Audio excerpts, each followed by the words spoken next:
નમસ્કાર મિત્રો, આજે આપણે બનાવશું ફ્રૂટ ચાટ. લાઈક વેપિંગ ક્રીમમાં ફ્રૂટ ક્રીમ પણ બોલી શકો છો તમે.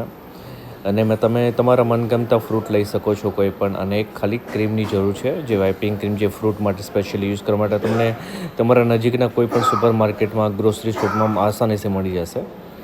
અને એમાં સૌથી પહેલાં તમે તમારા મનગમતા ફ્રૂટને મતલબ બારીક બારીક સમારી લ્યો, જે ટાઈપના તમારે પીસીસ ખાવા હોય એવા. મેં અહીંયા મેંગો લીધું છે, મતલબ કેરી લીધી છે, કેળા લીધા છે. અને તમે એમાં એવોકાડો, ચીકુ, જે સિઝનલ ફ્રૂટ હોય તમે યુઝ કરી શકો છો.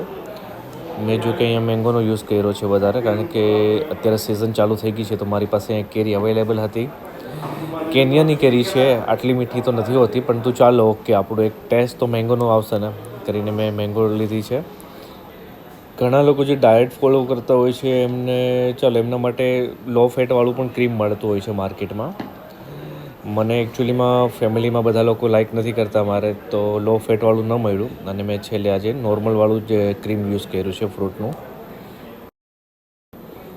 ત્યાર પછી આપણે અહીંયા બનાના લીધા છે, એમને પણ છાલ ઉતારી અને નાના નાના પીસીસ ટુકડા કરી લેશું. જે પ્રમાણે ઘણા લોકોને કેળા નથી ભાવતા, તો તે લોકો કેળાને સ્કીપ કરી શકે છે, એમની જગ્યાએ ખાલી ચીકુ યુઝ કરો. એવોકાડો અગર તમારે ઇઝીલી ત્યાં અવેલેબલ હોય તો એવોકાડો યુઝ કરો. એપલ યુઝ કરો. છોકરાઓને એપલ નોર્મલી નથી ખાતા, પરંતુ આ રીતે તમે ક્રીમવાળું બનાવશો તો તમને વધારે લાઈક કરશે અને એમને મજા પણ આવશે, ટેસ્ટી લાગશે. તો અગર તમારી પાસે અવેલેબલ હોય તો એ બી યુઝ કરો. બસ તમારા બધા ફ્રૂટ બધા સારી રીતે પીસીસમાં થઈ જાય પછી ઉપર તમે ઠંડુ આ જે ક્રીમ છે લીધેલું તમારું એ સ્પ્રેડ કરી દો. રાત્રે જમ્યા પછી આઈસ્ક્રીમની જગ્યાએ તમને ખાવામાં બહુ હેલ્ધી અને સારું રહેશે.